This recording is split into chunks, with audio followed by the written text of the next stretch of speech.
শুভ সন্ধ্যা বন্ধুরা। আজ হলো 10 জুন সোমবার। আজকের সন্ধ্যার বিশেষ বিশেষ খবরগুলি হলো: তৃতীয়বারের জন্য গদিতে বসেই প্রধানমন্ত্রী নরেন্দ্র মোদীর বড় ঘোষণা। কৃষকদের জন্য সুখবর, আজ থেকে অ্যাকাউন্টে ঢুকছে পিএম কিষানের 17তম কিস্তির টাকা। বিস্তারিত থাকবে প্রতিবেদনে। করিমগঞ্জে বুট গণনায় কারচুপি, হাফিজ রশিদের হুমকিতে বিচলিত নয় বিজেপি। দলীয় কর্মীদের মনোবল বাড়াতে সংবর্ধনা সভা। করিমগঞ্জ জেলায় এক চাঞ্চল্যকর ঘটনা। করিমগঞ্জ জেলার লক্ষ্মীবাজার নারিকুলি গ্রামের বাসিন্দা মুম্বাই প্রবাসী অভিনেত্রীর পচাগলা লাশ উদ্ধার। মুম্বাইয়ে করিমগঞ্জের মেয়ে অভিনেত্রীর ঝুলন্ত দেহ উদ্ধার। নরেন্দ্র মোদীর প্রধানমন্ত্রী পদে শপথ গ্রহণ অনুষ্ঠানে এসে গান্ধী পরিবারের সঙ্গে সাক্ষাৎ বাংলাদেশের প্রধানমন্ত্রী শেখ হাসিনার। লাগাতার 15 বছর কেন্দ্রীয় মন্ত্রিসভায় প্রতিনিধি শূন্য বরাক। সাইলেন্সার পরিবর্তন, বাইক চালকদের বিরুদ্ধে অভিযান। শিলচরে আটক 15টি বাইক, চলছে অভিযান। জরিমানা 11,000 টাকা করে। মন্ত্রীর কথা মতোই পাতারকান্দি এবং ঈসাগঞ্জের বাঁধ সংস্কারের কাজ শুরু। পরিস্থিতি আরও উত্তপ্ত। আজ মণিপুরের মুখ্যমন্ত্রীর কনভয় লক্ষ্য করে গুলি, আহত একজন। উত্তেজনা বেড়েই চলেছে মণিপুরে। মুখ্যমন্ত্রীর এসকর্ট গাড়িতে অ্যাম্বস হামলা। দলের হারের নৈতিক দায়। লোকসভা নির্বাচনে বরাডুবির পর আবার বড়সড় আঘাত ইউডিএফ দলে। এআইইউডিএফ সারলেন আমিনুল ইসলাম। করিমগঞ্জে এক রাতে 60টি দোকানে চুরিকাণ্ড সন্তরবাজারে। তীব্র চাঞ্চল্য করিমগঞ্জ শহর জুড়ে। বিজেপির প্রার্থী কত সংখ্যালঘু ভোট পেয়েছেন খতিয়ে দেখার নির্দেশ শিলচরের বিধায়ক দীপায়ন চক্রবর্তীর। এবং শেষ খবরটি, শিলচরের রাস্তা বিশেষ প্যাকেজ চাইলেন বিধায়ক দীপায়ন চক্রবর্তী। তাহলে বিস্তারিত খবরে যাওয়ার আগে অবশ্যই ভিডিওটিতে একটি লাইক করে চ্যানেলটি সাবস্ক্রাইব করে পাশের বেল আইকনটি বাজিয়ে রাখবেন এবং ফেসবুক পেজটি ফলো করে ভিডিওটি অবশ্যই শেয়ার করবেন যাতে সঠিক তথ্যগুলো সবার কাছে পৌঁছাতে পারে। এবার শুনুন আজকের খবরগুলির বিস্তারিত। প্রথম খবর, তৃতীয়বারের জন্য গদিতে বসেই প্রধানমন্ত্রী নরেন্দ্র মোদীর বড় ঘোষণা। প্রথমেই ফাইলে সই করলেন কৃষকদের জন্য। কৃষকদের জন্য সুখবর, আজ থেকে অ্যাকাউন্টে ঢুকবে পিএম কিষানের 17তম কিস্তির টাকা। রবিবার টানা তৃতীয়বারের জন্য প্রধানমন্ত্রী হিসাবে দেশের দায়িত্ব নিয়েছেন নরেন্দ্র মোদী। এরপরে আজ অর্থাৎ সোমবারই বড় সিদ্ধান্ত নিলেন তিনি। তৃতীয়বার প্রধানমন্ত্রী হয়ে নরেন্দ্র মোদী প্রথম স্বাক্ষর করলেন পিএম কিষাণ যোজনার ফাইলে। আজ অর্থাৎ 10 জুন সোমবার থেকেই কিষাণ সম্মান নিধির 17তম কিস্তির টাকা সুবিধাভোগীদের অ্যাকাউন্টে পাঠানো শুরু করল কেন্দ্র সরকার। এই দফায় প্রায় 20,000 কোটি টাকা কৃষকদের দেওয়া হচ্ছে। এই স্কিমের সুবিধা পেতে চলেছেন প্রায় 9.3 কোটি কৃষক পরিবার। পিএম মোদী এ প্রসঙ্গে বলেন, আমাদের সরকার কৃষকদের কল্যাণের জন্য সম্পূর্ণ প্রতিশ্রুতিবদ্ধ। দায়িত্ব নেওয়ার পরেই সই করা প্রথম ফাইলটি কৃষি কল্যাণের সঙ্গে সম্পর্কিত। আমরা এই সময়ে কৃষক এবং কৃষি জমি নিয়ে আরও বেশি কাজ করতে চাই। এক চাঞ্চল্যকর ঘটনা।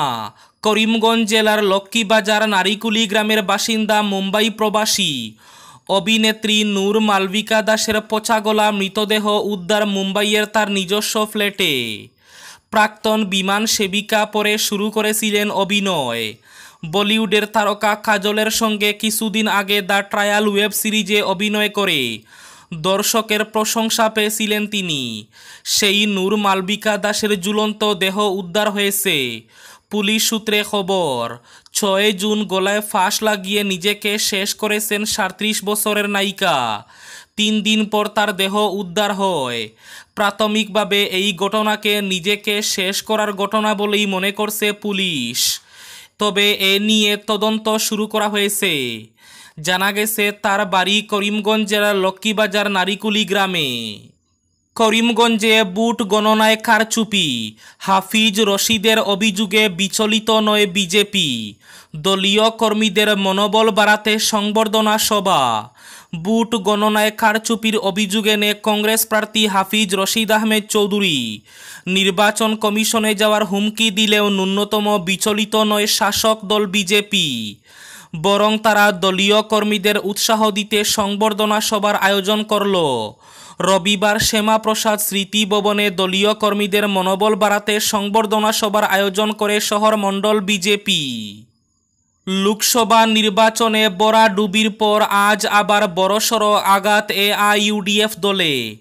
এই দলের সব ধরনের পদ থেকে পদত্যাগ করলেন প্রবীণ নেতা আমিনুল ইসলাম। ধুবড়ীতে বদরুদ্দিন আজমলের পাশাপাশি অন্য দুটো কেন্দ্রে শোচনীয় হারের গ্লানি এখনও দলের নেতাকর্মীদের মন থেকে হারিয়ে যায়নি। আজমল নেতৃত্বাধীন এআইইউডিএফ দলের সাংগঠনিক সাধারণ সম্পাদকের দায়িত্বে ছিলেন আমিনুল ইসলাম। এছাড়াও তিনি ছিলেন মানকাচারের বিধায়ক। লোকসভা নির্বাচনে এআইইউডিএফ দলের শোচনীয় পরাজয়ের নৈতিক দায়িত্ব স্বীকার করে তিনি দল ছাড়েন। উত্তেজনা বেড়েই চলেছে মণিপুরের জিরিবাম জেলায়। আজ উত্তপ্ত পরিস্থিতি।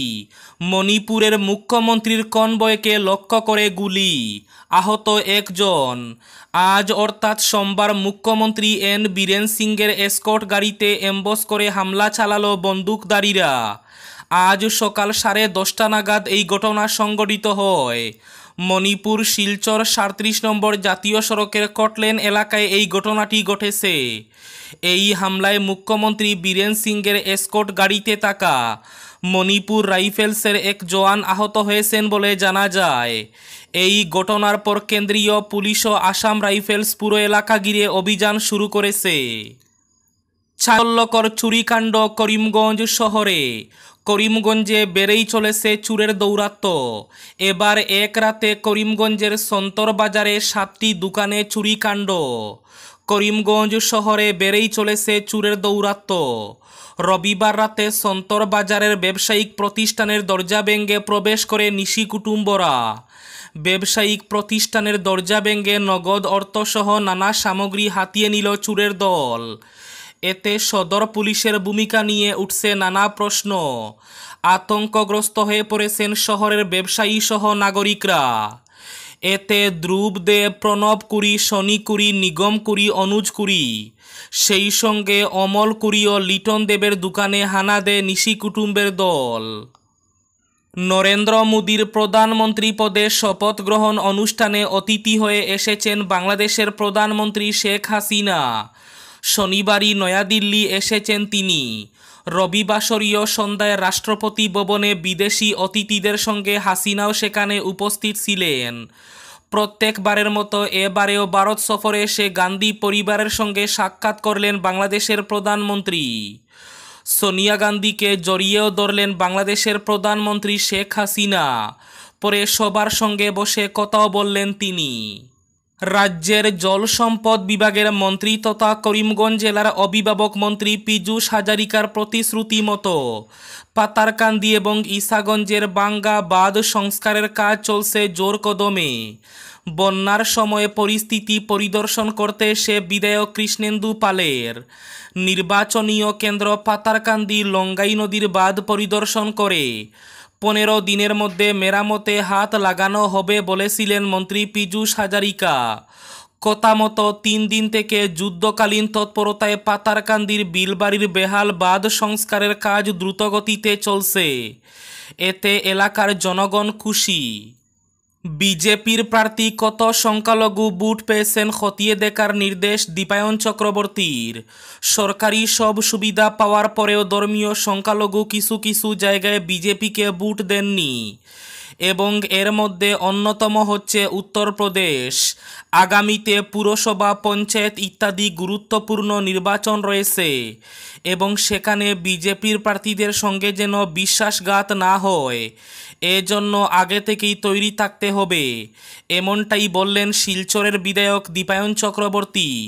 তিনি বলেন, আমরা বুথ স্তরে প্রত্যেক নেতাকে বলেছি এবারের লোকসভা নির্বাচনে তাদের এলাকায় বিজেপির প্রার্থী কতটা সংখ্যালঘু ভোট পেয়েছেন সেটা পর্যালোচনা শুরু করতে।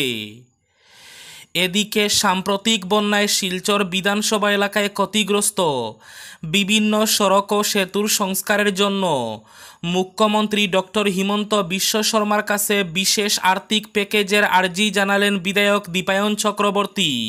এবার শেষ খবরটি, বাইকের সাইলেন্সার পরিবর্তন করা শব্দ দানবের বিরুদ্ধে অভিযান শুরু করল শিলচর পুলিশ।